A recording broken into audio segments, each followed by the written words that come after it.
ವಿಶೇಷ ಕಾರ್ಯಕ್ರಮಕ್ಕೆ ಸ್ವಾಗತ. ನಾನು ಸುಷ್ಮಾ. ಇವತ್ತಿನ ಪ್ರೋಗ್ರಾಮ್ ತುಂಬಾ ವಿಶೇಷವಾಗಿರುತ್ತೆ. ನಾವೊಂದು ಸ್ಪೆಷಲ್ ಎಪಿಸೋಡ್ ಅನ್ನ ನಿಮಗೆ ಪ್ರೆಸೆಂಟ್ ಮಾಡ್ತಾ ಇದ್ದೀವಿ. ಇತ್ತೀಚೆಗೆ ರಣವೀರ್ ಸಿಂಗ್ ಹಾಗೂ ದೀಪಿಕಾ ಪಡುಕೋಣೆ ಮದುವೆಗೆ ಇಟಲಿಯಲ್ಲಿ ಕೊಂಕಣಿ ಶೈಲಿಯಲ್ಲಿ ಅಡುಗೆ ಮಾಡಿದ ಶೆಫ್ಗಳನ್ನ ಭೇಟಿ ಮಾಡ್ತೀವಿ. ಬರೀ ಭೇಟಿ ಮಾಡೋದಷ್ಟೇ ಅಲ್ಲ, ಅಡುಗೆಯ ಹೊಸ ಹೊಸ ಸ್ವಾದ ಹಾಗೂ ಆಯಾಮಗಳನ್ನ ನಿಮಗೆ ಪರಿಚಯ ಮಾಡ್ತೀವಿ.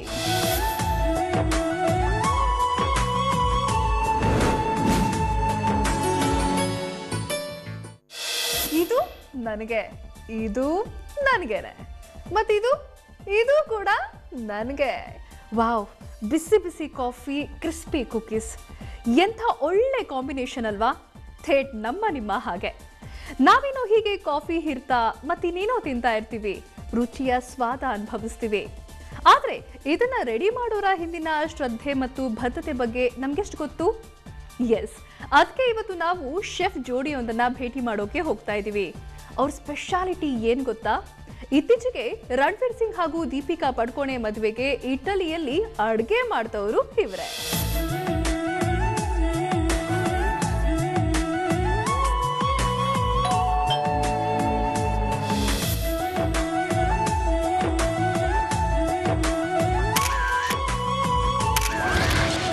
ಸೋನಾ ಗಣೇಶ್ ನಾಯಕ್, ರಣವೀರ್ ದೀಪಿಕಾ ಮದುವೆಯಲ್ಲಿ ಕೊಂಕಣಿ ಅಡುಗೆ ಮಾಡಿದ ಶೆಫ್.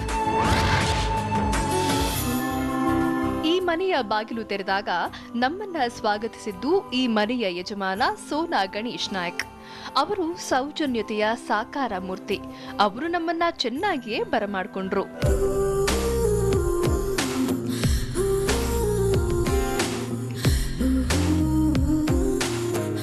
ನಾವೇನೋ ಇವರನ್ನ ಮಾತನಾಡಿಸ್ತಾ ಇದ್ವಿ, ಆದರೆ ನಮ್ಮ ಕಣ್ಣುಗಳು ಮತ್ತೊಬ್ರು ಸೆಲೆಬ್ರಿಟಿ ಶೆಫ್ ಸೋನಾ ಗಣೇಶ್ ನಾಯಕ್ ಅವರ ಪತ್ನಿ ಸರೋಜಾ ಗಣೇಶ್ ನಾಯಕ್ ಅವರನ್ನ ಹುಡುಕ್ತಾ ಇದ್ವು. ಕೊನೆಗೂ ಅವರು ಎಲ್ಲಿದ್ದಾರೆ ಅಂತ ಗೊತ್ತಾಯ್ತು. ಎಸ್, ಅವರಿದ್ದಿತ್ತು ಕಿಚನ್ ನಲ್ಲಿ. ನಮ್ಗಾಗಿ ಬಿಸಿ ಬಿಸಿ ಕಾಫಿಯನ್ನ ತಮ್ಮ ಕೈಯಾರೆ ಮಾಡ್ತಾ ಇದ್ರು ಅವರು.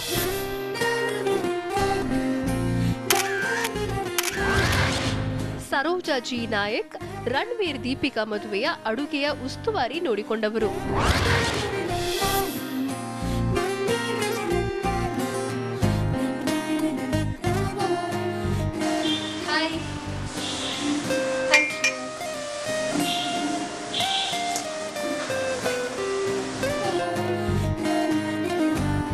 ಪಕ್ಕಾ ಕೊಂಕಣಿ ಸಂಸ್ಕೃತಿ ಶೈಲಿಯ ಮನೆ ಇದು.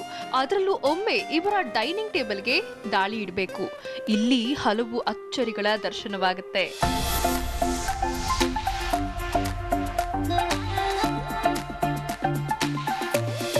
ಎಸ್, ನೀವಿಲ್ಲಿ ಏನ್ ನೋಡ್ತಾ ಇದ್ದೀರಾ, ಎಷ್ಟು ಕಲರ್ಫುಲ್ ಆಗಿದೆ, ಎಷ್ಟು ಡೆಲಿಷಿಯಸ್ ಆಗಿ ಕಾಣ್ತಿದೆ ಫುಡ್ ಎಲ್ಲ. ಇದೆಲ್ಲ ನಮ್ಮ ಸಾಂಪ್ರದಾಯಿಕ ಕೊಂಕಣಿ ಶೈಲಿಯ ಅಡುಗೆ. ಇನ್ನೊಂದು ಸ್ಪೆಷಾಲಿಟಿ ಏನು ಗೊತ್ತಾ?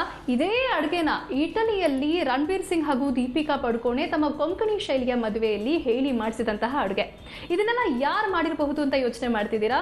ಇವತ್ತು ಅವ್ರು ನಮ್ಮ ಜೊತೆ ಇದ್ದಾರೆ. ಅವ್ರು ಬೇರೆ ಯಾರು ಅಲ್ಲ, ಸೋನಾ ಗಣೇಶ್ ನಾಯಕ್ ಹಾಗೂ ಸರೋಜಾ ಗಣೇಶ್ ನಾಯಕ್ ಅವರು. Welcome to the show. ಹಾಗೆ ಇದೆಲ್ಲ ಏನು ಅಂತ ಅವ್ರ ಬಾಯಲ್ಲೇ ತಿಳ್ಕೊಂಬೇಡ, ಅವ್ರ ಹತ್ರನೇ ಪರಿಚಯ ಮಾಡ್ಕೊಳ್ಳೋಣ. ಸೋನಾ ಗಣೇಶ್ ನಾಯಕ್ ಅವರೇ, ಇದೆಲ್ಲ ಏನು ಅಂತ ಪ್ಲೀಸ್ ನಮಗೆಲ್ಲ ಪರಿಚಯ ಮಾಡಿಕೊಡಿ. ಓಕೆ, ಇದು ಅನ್ನ, ಇದು ಸಾರು, ಇದು ತಿಂಗಳವರ ಬೆಂದಿ ಅಂತ, ಇದು ಬಟಾಟೆ ಹುಮ್ಮಣ್ಣ ಅಂತಾರೆ, ಇದು ತೊಂಡೆಕಾಯಿ ಪಲ್ಯ ಗೋಡಂಬಿ ಹಾಕಿದ್ದು, ಇದು ಕಾಲಿಫ್ಲವರ್ ಬಜ್ಜಿ, ಇದು ದಾಳಿತವೆ ಅಂತಾರೆ, ಕೋಸಂಬರಿ, ಉಪ್ಪಿನಕಾಯಿ, ಪುಳಿಯೋಗರೆ, ಆಮೇಲೆ ಹಲಸಿನಕಾಯಿ ಕಡಲೆ ಸುಕ್ಕ, ಪಾಯಸ, ಕೊನೆಯದಾಗಿ ಇದು ಕೋಕಮ್ ಜ್ಯೂಸ್. ಓಕೆ, ಇಷ್ಟೇ ವೆರೈಟೀಸು ನೀವು ದೀಪಿಕಾ ಪಡುಕೋಣೆ ಹಾಗೂ ರಣವೀರ್ ಸಿಂಗ್ ಮದುವೆಯಲ್ಲಿ ವೆರೈಟಿಲಿ ಇದು ಮಾಡಿದ್ದು. ಓಕೆ ಓಕೆ ಓಕೆ ಇಷ್ಟು ವೆರೈಟೀಸ್ ಎಷ್ಟು ಚೆನ್ನಾಗಿ ಕಾಣ್ತಿದೆ. ಅವ್ರು ತುಂಬ ಇಷ್ಟಪಟ್ರ ಈ ಅಡುಗೆ ಎಲ್ಲ? ಓಕೆ, ಈ ಅವಕಾಶ ನಿಮಗೆ ಹೇಗೆ ಸಿಕ್ತು ಅಲ್ಲಿ?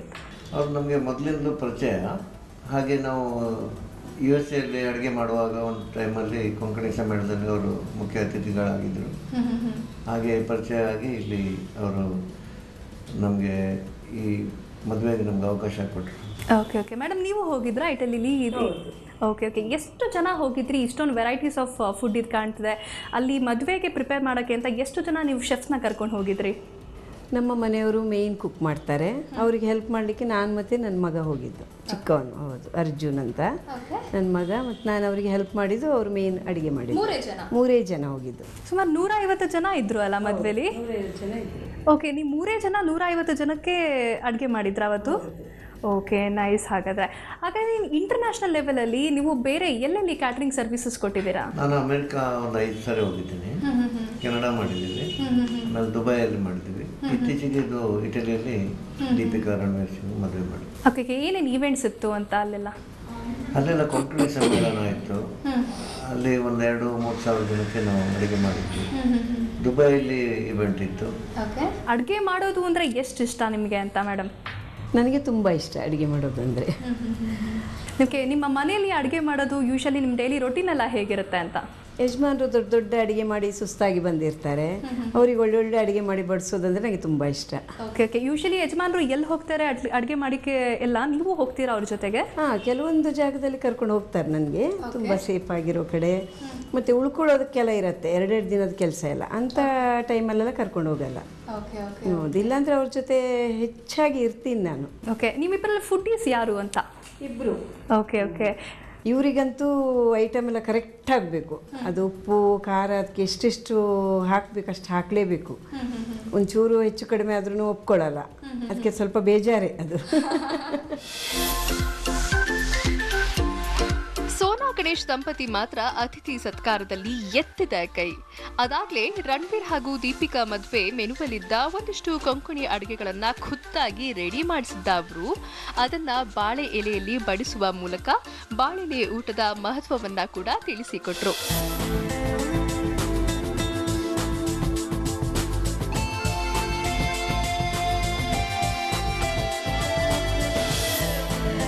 ಹೀಗೆ ಊಟ ಮಾಡ್ತಾ ಮಾಡ್ತಾ ಅಡುಗೆ ವಿಷಯಗಳನ್ನ ಹಂಚಿಕೊಂಡ್ರು. ಆ ರುಚಿ ಸವಿದ ಬಳಿಕ ಇವರ ಬಳಿ ಯಾಕೆ ಒಂದಿಷ್ಟು ಕೊಂಕಣಿ ಅಡುಗೆ ಕಲಿಬಾರದು ಅನ್ನೋ ಆಸೆ ಚಿಗುರೊಡಿತು. ಈ ಶೆಫ್ ಜೋಡಿಗಳಿಂದ ಕಲಿಯುವಂಥದ್ದು ಬಹಳ ಇದೆ. ಅದಕ್ಕಾಗಿ ಪ್ರಕೃತಿಯ ಮಧ್ಯೆ ಅಡುಗೆ ಮಾಡಿಸುವ ಪ್ಲಾನ್ ಮಾಡ್ಕೊಂಡ್ವಿ. ಅದಕ್ಕೆ ಅವರು ಒಪ್ಕೊಂಡ್ರು. ಅದಕ್ಕೆಲ್ಲ ತಯಾರಿ ನಡೆಸಿದ್ದು ಆಯ್ತು. ಆದ್ರೆ ಆ ಡೆಸ್ಟಿನೇಷನ್ ಇನ್ನೂ ದೂರ ಇದೆ. Just follow me. ನಮ್ಮ ಪಯಣ ರಾಮನಗರದ ಕನಸು ಫಾರ್ಮ್ ಹೌಸ್ನತ್ತ.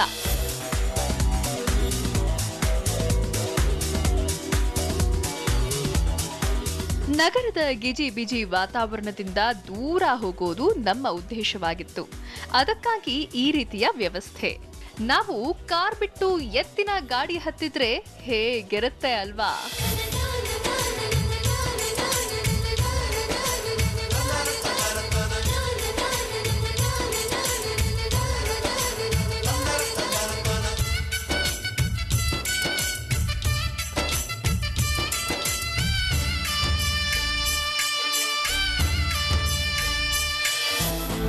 ಅದು ಚಂದದ ಫಾರ್ಮ್ ಹೌಸ್. ಕನಸು ಅಂದ್ರೆ ಅದು ಸುಂದರ ಕನಸಿನಂಥ ತಾಣ. ಅಲ್ಲಿನ ಹಸಿರಲ್ಲಿ ಅಲೆದಾಡಿದೆವು. ಹಕ್ಕಿಗಳ ಇಂಚರ, ತಣ್ಣನೆ ಗಾಳಿ. ನಿಜಕ್ಕೂ ಈ ತಾಣದ ಮೇಲೆ ಮೊದಲ ನೋಟಕ್ಕೆ ಪ್ರೀತಿ ಬೆಳೆದು ಬಿಡ್ತು.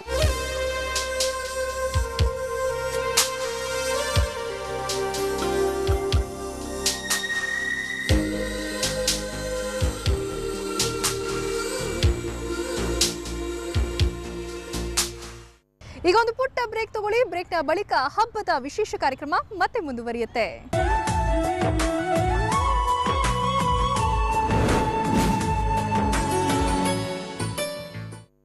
ಎಸ್, ನಾವೀಗ ತಾನೇ ದೀಪಿಕಾ ಪಡುಕೋಣೆ ಹಾಗೂ ರಣವೀರ್ ಸಿಂಗ್ ಮದುವೆಯ ಕೆಲವು ರುಚಿಯಾದ ಖಾದ್ಯಗಳನ್ನು ಸವಿದಿದ್ದೇವೆ. ತುಂಬ ಚೆನ್ನಾಗಿತ್ತು ಕೂಡ. So what next? ರೈಟ್, ನಾವು ಈಗ ಈ ಸೆಲೆಬ್ರಿಟಿ ಶೆಫ್ಗಳಿಂದ ಕೆಲವು ರುಚಿಯಾದ ಖಾದ್ಯಗಳನ್ನು ಕಲಿಯೋದಿದೆ. ಮತ್ತೆ ತಡ, ಅದನ್ನು ಕಲ್ತ್ಕೊಳ್ಳೋಣ ಬನ್ನಿ. ಈ ಫಾರ್ಮ್ ಹೌಸ್ ನಲ್ಲಿ ಅದೇನು ಅಡುಗೆ ಮಾಡುವುದು ಅನ್ನೋದು ನಮ್ಮ ಪ್ರಶ್ನೆಯಾಗಿತ್ತು. ಆ ಫುಡ್ ಯಾವ್ದಿದ್ರು ಅದು ಸ್ವಲ್ಪ ಸ್ಪೆಷಲ್ ಆಗ್ಬೇಕಿತ್ತು ಮತ್ತು ಕೊಂಕಣಿ ಅಡುಗೆ ಆಗಿರ್ಬೇಕಿತ್ತು. ಅದಕ್ಕಾಗಿ ಸೋನಾ ಗಣೇಶ್ ನಾಯಕ್ ಅವರು ತೋಟವನ್ನೆಲ್ಲ ಸುತ್ತು ಹೊಡೆದ್ರು. ಆಗ ಅವರ ಕಣ್ಣಿಗೆ ಬಿದ್ದಿದ್ದು ಹಲಸಿನ ಮರ. ಎಲೆಕಾಯಿಗಳನ್ನ ಬಿಟ್ಟಿದ್ದ ಹಲಸಿನ ಮರ. ಅದರಿಂದ 3 ಹಲಸಿನ ಕಾಯಿಗಳನ್ನ ಕತ್ತರಿಸಿದ್ರು. ಒಂದಿಷ್ಟು ಹಲಸಿನ ಎಲೆಗಳನ್ನು ಕಿತ್ರು.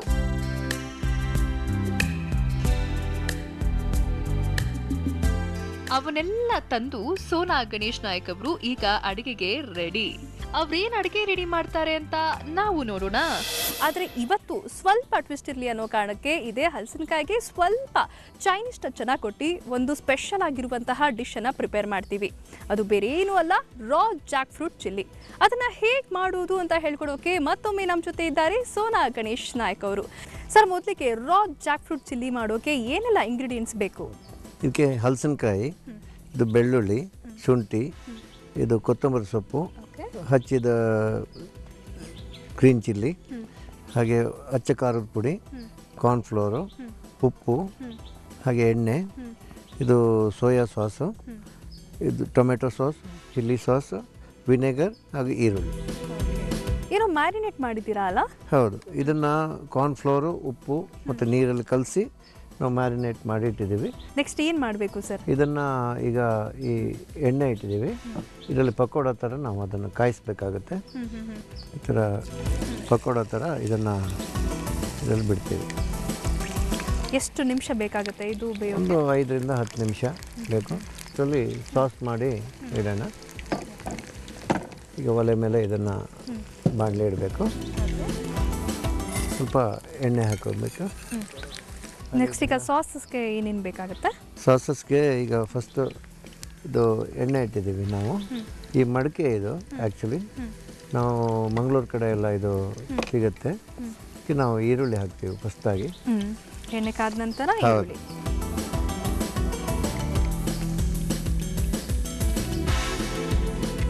ಈರುಳ್ಳಿ ಸ್ವಲ್ಪ ಫ್ರೈ ಮಾಡಿದ ತಕ್ಷಣ ನಾವು ಸ್ವಲ್ಪ ಹಸಿಮೆಣಸಿನ್ಕಾಯಿ ಹಾಕಬೇಕು. ಆಮೇಲೆ ಬೆಳ್ಳುಳ್ಳಿ ಮತ್ತು ಶುಂಠಿ ಹಾಕಬೇಕು. ಓಕೆ, ಬೆಳ್ಳುಳ್ಳಿ ಮತ್ತು ಶುಂಠಿ ಏನು ಪೇಸ್ಟ್ ಏನು ಬೇಕಾಗಲ್ಲ, ಹಚ್ಕೊಂಡು ಹಾಕಿದರೆ ಒಳ್ಳೆಯದು. ಆಮೇಲೆ ನಿಧಾನಕ್ಕೆ ಇದಕ್ಕೆ ಸಾಸ್ಗಳನ್ನು ಹಾಕ್ತಾ ಬರಬೇಕು. ಸೋಯಾ ಸಾಸ್, ಟೊಮೆಟೊ ಸಾಸ್, ಹಾಗೆ ಚಿಲ್ಲಿ, ಹಾಗೆ ಸ್ವಲ್ಪ ವಿನೆಗರ್. ಇದನ್ನು ಸ್ವಲ್ಪ ಸಾಸ್ ಮಾಡ್ಕೊಳ್ಬೇಕು ಫಸ್ಟು. ಸ್ವಲ್ಪ ಕುದಿ ಬಂದ ತಕ್ಷಣ ಇದನ್ನು ಫ್ರೈ ಮಾಡಿದ್ದನ್ನು ಅದಕ್ಕೆ ನಾವು ಹಾಕಬೇಕಾಗತ್ತೆ. ರುಚಿಗೆ ತಕ್ಕ ಉಪ್ಪು ಹಾಕಬೇಕು, ಯಾಕೆಂದರೆ ಇದು ಬೇಯಿಸುವಾಗ ಸ್ವಲ್ಪ ನಾವು ಉಪ್ಪು ಹಾಕಿರ್ತೀವಿ. ಇದಕ್ಕೆ ಸ್ವಲ್ಪ ಉಪ್ಪು ಹಾಕಿದರೆ ಸಾಕು. ಇದು ಸ್ವಲ್ಪ ಗೋಲ್ಡನ್ ಬ್ರೌನ್ ಬರುತ್ತಲ್ಲ? ಹೌದು, ಗೋಲ್ಡನ್ ಬ್ರೌನ್ ಅಂದರೆ ಸ್ವಲ್ಪ ಎಲ್ಲ ಬಿಟ್ಕೊಳ್ಳುತ್ತೆ ಇದು ಎಣ್ಣೆಯಲ್ಲಿ. ಆಗ ನಾವು ಹಾಕಿದರೆ ಒಳ್ಳೆಯದು. ಸಾಕಾಗುತ್ತೆ. ಹೌದು.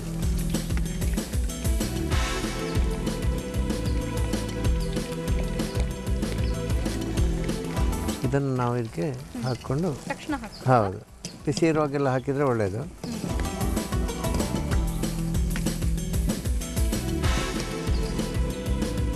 ಜಾಸ್ತಿ ಮೆತ್ತಗಾಗಲ್ಲ. ಇದು ಮಿಕ್ಸ್ ಮಾಡಿ ಎಷ್ಟೊತ್ತವರೆಗೂ ನಾವು ಇದನ್ನ ಹಿಂಗೆ ಫ್ರೈ ಮಾಡಬೇಕು? 5 ನಿಮಿಷ ಸಾಕು, ಜಾಸ್ತಿ ಎಲ್ಲ ಬಿಸಿ ಇರುತ್ತಲ್ಲ. ಓಕೆ, ಸಾಕಾ? ಹಾಕ್ಲಾ?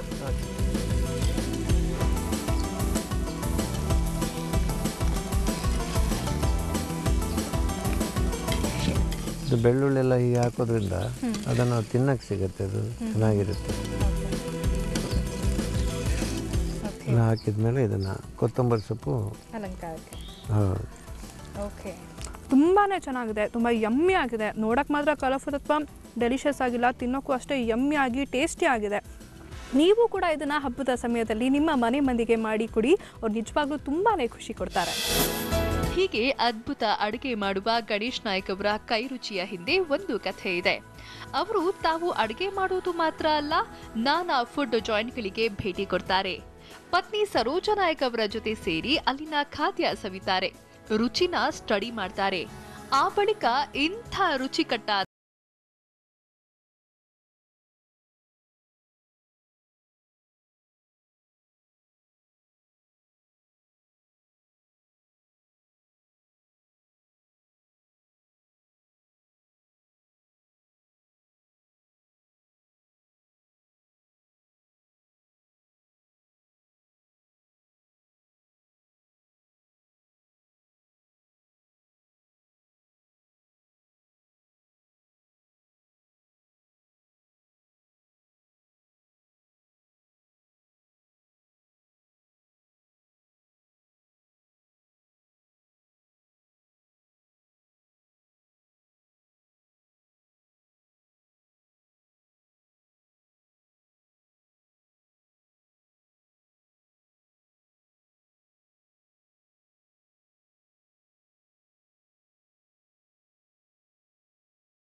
ನಿಂದ ಹೊರಬರ್ತಾ ಇದ್ದಂತೆ ಕತ್ತಲಾಗ್ತಾ ಹೋಯ್ತು. ತಣ್ಣನೆ ಕತ್ತಲು ನಮ್ಮನ್ನ ಆವರಿಸುತ್ತಿದ್ದಂತೆ ನಮ್ಮ ಶೆಫ್ ಜೋಡಿ ಮತ್ತೊಂದು ಫುಡ್ ತಯಾರಿಗೆ ರೆಡಿಯಾಗಿದ್ದಾರೆ. ಈಗ ಸೋನಾ ಗಣೇಶ್ ನಾಯಕ್ ಮತ್ತು ಸರೋಜಾ ಗಣೇಶ್ ನಾಯಕ್ ರೆಡಿ ಮಾಡುವ ಫುಡ್ ರೆಸಿಪಿಯನ್ನ ತಪ್ಪದೆ ಬರ್ಕೊಳ್ಳಿ. ಈಗ ಮತ್ತೊಂದು ಸ್ಪೆಷಲ್ ಆಗಿರುವಂತಹ ಡಿಶ್ ಅನ್ನ ಮಾಡೋದು ಹೇಗೆ ಅಂತ ನಾವು ನಿಮ್ಗೆ ಹೇಳ್ಕೊಡ್ತೀವಿ. ಅದು ಬೇರೆ ಏನೂ ಅಲ್ಲ, ಕೊಟ್ಟೆ ಕಡುಬು. ಕೊಟ್ಟೆ ಕಡುಬು ಅನ್ನೋದು ಮಂಗಳೂರು ಶೈಲಿಯ ತುಂಬಾ ವಿಶೇಷವಾದಂತಹ ಅಡುಗೆ. ಇದರ ಸ್ಪೆಷಾಲಿಟಿ ಏನು ಗೊತ್ತಾ? ಕೊಟ್ಟೆ ಕಡುಬುನ ಹಲಸಿನ ಎಲೆಯಲ್ಲಿ ತುಂಬಾ ವಿಶಿಷ್ಟವಾದ ರೀತಿಯಲ್ಲಿ ಇಟ್ಟು ತಯಾರು ಮಾಡ್ತಾರೆ. ಮತ್ತೆ ಇನ್ಯಾಕ್ ತಡ, ಕೊಟ್ಟೆ ಕಡುಬುನ ಹೇಗೆ ತಯಾರು ಮಾಡ್ತಾರೆ ಅಂತ ತಿಳಿಯೋಣ. ಒನ್ಸ್ ಅಗೇನ್ ನಮ್ಮ ಜೊತೆ ಇದ್ದಾರೆ ಸೋನಾ ಗಣೇಶ್ ನಾಯಕ್ ಹಾಗೂ ಅವರ ಪತ್ನಿ ಸರೋಜಾ ಗಣೇಶ್ ನಾಯಕ್ ಅವರ ಹತ್ರ. ಮೇಡಮ್, ಮೊದಲಿಗೆ ಕೊಟ್ಟೆ ಕಡುಬು ಮಾಡೋಕೆ ಏನೆಲ್ಲ ಇಂಗ್ರೀಡಿಯೆಂಟ್ಸ್ ಬೇಕು ಅಂತ? ಮುಖ್ಯವಾಗಿ ಅದಕ್ಕೆ ಕೊಟ್ಟೆ ಕಡುಬು ಅಂತ ಹೆಸರು ಬರೋಕ್ಕೆ ಕಾರಣ ಈ ಎಲೆ, ಇದು ಹಲಸಿನ ಎಲೆ. ಓಕೆ. ಆಮೇಲೆ ಈ ಕೊಟ್ಟೆನ ಹೇಗೆ ಮಾಡೋದು ಅಂತ ನಾನು ನಿಮ್ಗೆ ತೋರಿಸ್ಕೊಡ್ತೀನಿ. ಓಕೆ.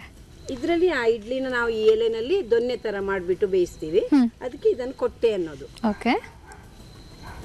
ಇದು ಮಾಡೋ ವಿಧಾನ ಹೇಗೆ ಅಂದ್ರೆ, ಹಲಸಿನ ಎಲೆ, ಇದು ಹಲಸಿನ ಎಲೆ 4 ಎಲೆನ ಹೀಗೆ ಇಟ್ಕೊಳ್ತೀವಿ. ಓಕೆ. ಈ ತರ ಇಟ್ಕೊಂಡು ಅದಕ್ಕೆ ಈ ಕಡ್ಡಿನಲ್ಲಿ ಅದನ್ನ ಪಿನ್ ಮಾಡ್ತೀವಿ. ಓಕೆ. ಈ ತರ ಮಾಡ್ಕೊಳ್ತೀವಿ ನೋಡಿ, ಹೀಗೆ ಅದನ್ನ ಆಮೇಲೆ ಈ ತರ ತಿರುಗಿಸ್ಕೊಳ್ಬೇಕು. ಇದನ್ನ ದೊನ್ನೆ ತರ ಮಾಡ್ಬೇಕು ಅಂದ್ರೆ ಹೀಗೆ ಮಾಡ್ಕೋಬೇಕು. ಓಕೆ. ಹೀಗೆ ಮಾಡ್ಕೊಂಡು ಎಲ್ಲಾ ಮೂಲೆನಲ್ಲೂ ಈ ತರ ಒಂದೊಂದು ಕಡ್ಡಿಯಿಂದ ಚುಚ್ಕೋಬೇಕು ಅದನ್ನ. ಅದೇನ್ ಕಡ್ಡಿ? ಇದು ಊದ್ಬತ್ತಿ ಎಲ್ಲ ತಯಾರಿಸೋರ ಹತ್ರ ಸಿಗತ್ತೆ ಕಡ್ಡಿ, ಇದ್ರಲ್ಲೇ ಮಾಡ್ತಾರೆ ಊದ್ಬತ್ತಿ. ಆ ಕಡ್ಡಿಯಿಂದ ಈ ತರ ಮಾಡ್ಕೊಳ್ಬೇಕು ದೊನ್ನೆ ತರ. ನಾನೊಂದು ಮಾಡಿ ತೋರಿಸ್ತಾ ಇದ್ದೀನಿ ನಿಮ್ಗೆ. ಹೆಚ್ಚಾಗಿ ತೆಂಗಿನ ಗರಿ ಕಡ್ಡಿಯಲ್ಲೂ ಮಾಡ್ತಾ ಇದ್ರು ನೋಡಿ, ಈ ತರ ದೊನ್ನೆ ತರ ಮಾಡ್ಕೊಳ್ತೀವಿ. ಇದಕ್ಕೆ ಕೊಟ್ಟೆ ಅಂತ ಹೇಳೋದಾ? ಓಕೆ. ಓಕೆ. 4 ಎಲೆನ ಯೂಸ್ ಮಾಡಿ ಈ ತರ ಕೊಟ್ಟೆನ ಫಸ್ಟ್ ಪ್ರಿಪೇರ್ ಮಾಡ್ಕೋಬೇಕು. ತುಂಬಾ ದೊಡ್ಡ ಎಲೆ ಆದ್ರೆ 3 ಎಲೆನಲ್ಲೂ ಮಾಡ್ತೀವಿ. ಇದನ್ನು ಕೊಟ್ಟೆ ಇದರಲ್ಲಿ ಬೇಯಿಸೋದ್ರಿಂದ ಇದಕ್ಕೆ ಕೊಟ್ಟೆ ಕಡುಬು ಅಂತ. ಇದು ಹಬ್ಬ ಹರಿದಿನಗಳಲ್ಲಿ ಜಾಸ್ತಿ ನಾವು ಮೊದಲು ಮಂಗಳೂರು ಕಡೆ ಹಬ್ಬ ಬಂತಂದ್ರೆ ಕೊಟ್ಟೆ ಮಾಡೋದು. ಈಗ ಇದು ಇಡ್ಲಿ ಪಾತ್ರೆ. ಓಕೆ. Next step. ಹೌದು, ಇದನ್ನೀಗ ಒಲೆ ಮೇಲೆ ಇಡ್ತೀವಿ. ನೀರು ಹಾಕಿ ಇಟ್ಟಿರೋದು. ಹೌದು. ಓಕೆ. ಇದಕ್ಕೆ ಸ್ವಲ್ಪ ನೀರು ಹಾಕ್ತೀವಿ. ಇದಕ್ಕೆ ನೀರು ಹಾಕೋದಾ? ಹೌದು. ಈ ಥರ ನೀರು ಹಾಕಿ ಇದು ಕ್ಲೀನ್ ಆಗಿ ತೊಳೆದು ಕ್ಲೀನ್ ಆಗಿ ಇಟ್ಟಿರೋ ಎಲೆ. ಓಕೆ. ಇದರಲ್ಲಿ ರುಬ್ಬಿಟ್ಟಿರೋ ಇಡ್ಲಿ ಹಿಟ್ಟನ್ನ ಅದು ಈ ಹದಕ್ಕೆ ರುಬ್ಕೋಬೇಕು ನೋಡಿ. ತುಂಬಾ ತೆಳುನೂ ಅಲ್ಲ, ತುಂಬಾ ಗಟ್ಟಿನೂ ಅಲ್ಲ, ಈ ತರ ಬರ್ಬೇಕು ನೋಡಿ. ಓಕೆ. ಈ ರೀತಿ ಸ್ವಲ್ಪ ತರಿ ತರಿ ಆಗಿರ್ಬೇಕಲ್ಲ? ಈ ಥರ ಇದ್ರೊಳಗಡೆ ಹಿಟ್ಟು ಹಾಕ್ತೀವಿ. ಆಮೇಲೆ ಬೆಂದ ಮೇಲೆ ಅದು ಪೂರ್ತಿ ಮೇಲೆ ಬರುತ್ತೆ, ಅದರಿಂದ ಈ ಥರ ಇಟ್ಬಿಡ್ಬೇಕು.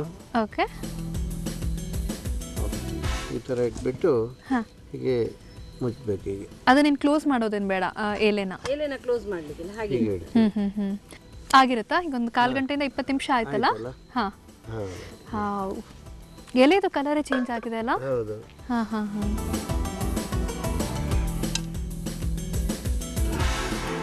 ಹಿಂಗೆ ಇರುತ್ತಾ? ಹಿಂಗೆ ಓಪನ್ ಮಾಡೋದು. ಓಕೆ.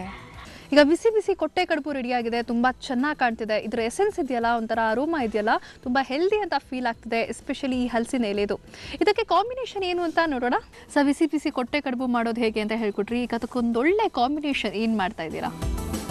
ಇದು ಹೆಸರು ಕಾಳು ಮತ್ತು ಈ ಹಲಸಿನಕಾಯಿ ಒಂದು ಗಸಿ ಅಂತ ಮಾಡ್ತಾರೆ. ಅದಕ್ಕೆ ನಾವು ಈ ಮೊಳಕೆ ಬಂದಿದ್ದ ಹೆಸರು ಕಾಳು ಮತ್ತು ಈ ಹಲಸಿನಕಾಯಿ ಯೂಸ್ ಮಾಡ್ತೀವಿ. ಇದನ್ನು ಈಗ ಹೆಸರು ಕಾಳು ಮತ್ತು ಹಲಸಿನಕಾಯಿ ಬೇಯಲಿಕ್ಕೆ ಇಟ್ಟು ಏನೆಲ್ಲ ಇಂಗ್ರೀಡಿಯೆಂಟ್ಸ್ ಬೇಕಾಗುತ್ತೆ ಇದಕ್ಕೆ? ಇದಕ್ಕೆ ಮೇನ್ಲಿ ಇದು ತೆಂಗಿನಕಾಯಿದು ಬೇಸ್, ಇದು ತೆಂಗಿನಕಾಯಿ ಬೇಕು, ಒಣಮೆಣಸು ಹಾಗೂ ಸ್ವಲ್ಪ ಅರಿಶಿನ, ಆಮೇಲೆ ಹುಣಸೆ ಹಣ್ಣು, ಸ್ವಲ್ಪ ಉಪ್ಪು, ಆಮೇಲೆ ಇದು ಒಗ್ಗರಣೆಗೆ ಸಾಸಿವೆ ಮತ್ತು ಕರಿಬೇವು. ಓಕೆ. ಫಸ್ಟ್ ನಾವು ಹೆಸರು ಕಾಳು ಮತ್ತು ಇದು ಮಸಾಲೆಗೆ ಏನು ಹಾಕೊಂಡಿದ್ದೀರಾ? ಮಸಾಲೆಗೆ ತೆಂಗಿನಕಾಯಿ ತುರಿ, ಆಮೇಲೆ ಒಣಮೆಣಸು, ಅರಿಶಿನ ಅಷ್ಟೇ. ಹುಣಸೆಹಣ್ಣು ಆಮೇಲೆ ಬೇಯಕ್ಕೆ ಹಾಕುವಾಗ. ಈಗ ಹೆಸರು ಕಾಳು ಮತ್ತು ಹಲಸಿನಕಾಯಿ ಬೇಯಕ್ಕೆ ಇಟ್ಟಿದ್ದೀವಿ. ಅದಕ್ಕೆ ಈಗ ನಾವು ಸ್ವಲ್ಪ ಹುಣಸೆ ಹಣ್ಣು ಬೇಕಾದಷ್ಟು ಹಾಕ್ಬೋದು, ಯಾಕೆಂದರೆ ಅಷ್ಟು ಹಾಕಿದರೆ ಚೆನ್ನಾಗಿ ಅದು ರುಚಿ ಬರುತ್ತೆ. ಅದಕ್ಕೆ ಸರಿ ಬೆಂದ ಮೇಲೆ ನಾವು ಮಸಾಲೆ ಮಾಡಿಟ್ಟಿದ್ದೆಲ್ಲ ಇದನ್ನು ಹಾಕ್ಬೇಕು. ಇದಕ್ಕೆ ಬೇಕಾದಷ್ಟು ಹಾಕ್ಬೋದು. ಇದೊಂಥರ ಗ್ರೇವಿ ಟೈಪ್ ಇರುತ್ತಲ್ಲ. ಗ್ರೇವಿನೇ ಆಕ್ಚುಲಿ ನಾವು ಗಸಿ ಅಂತ ಹೇಳ್ತೀವಿ, ಈ ಕರಿ ಅಂತಾರೆ ಇದಕ್ಕೆ. ಓಕೆ.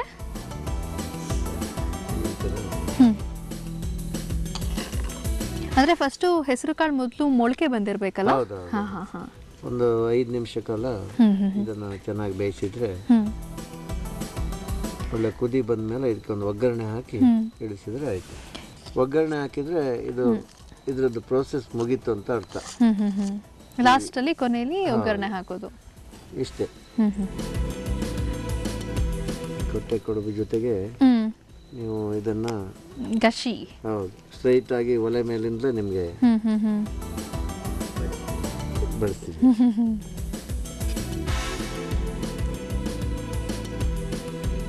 ಬಿಸಿ ಬಿಸಿ ಕೊಟ್ಟೆ ಕಡುಬು ಜೊತೆಗೆ ಒಂದು ಒಳ್ಳೆ ಕಾಂಬಿನೇಷನ್ ಹೆಸರು ಕಾಳು ಮತ್ತು ಜಾಕ್ ಫ್ರೂಟ್ನ ಒಂದು ಗಶಿ. ಬನ್ನಿ ಟೇಸ್ಟ್ ಮಾಡಿಬಿಡೋಣ. ನಿಜಕ್ಕೂ ತುಂಬಾ ಟೇಸ್ಟಿ ಆಗಿದೆ, ತುಂಬ ತುಂಬ ತುಂಬ ಟೇಸ್ಟಿ ಆಗಿದೆ. It's yummy. ನೀವು ಕೂಡ ಮಿಸ್ ಮಾಡದೆ ಮನೇಲಿ ಟ್ರೈ ಮಾಡಿ. ನೋಡಿದ್ರಲ್ಲ ವೀಕ್ಷಕರೇ, ಹೀಗೆ ರುಚಿ ರುಚಿಯಾದ ಡಿಶಸನ್ನು ಮಾಡಿ ಈ ಸೆಲೆಬ್ರಿಟಿ ಜೋಡಿ ದೇಶ ವಿದೇಶಗಳಲ್ಲಿ ತುಂಬ ಫೇಮಸ್ ಆಗಿರೋದು. ಇಬ್ಬರು ಕೂಡ ಇಡೀ ದಿನ ನಮ್ಮ ಜೊತೆ ಕಳೆದು ಈ ಥರ ರುಚಿ ರುಚಿಯಾದ ಐಟಮ್ಸನ್ನು ಮಾಡಿಕೊಟ್ಟಿದ್ದಕ್ಕೆ ತುಂಬ ಥ್ಯಾಂಕ್ಸ್. ಇದೇ ಹೊತ್ತಿನ ವಿಶೇಷ. ನಿರಂತರ ಸುದ್ದಿಗಾಗಿ ನೋಡ್ತಾ ಇರಿ TV9.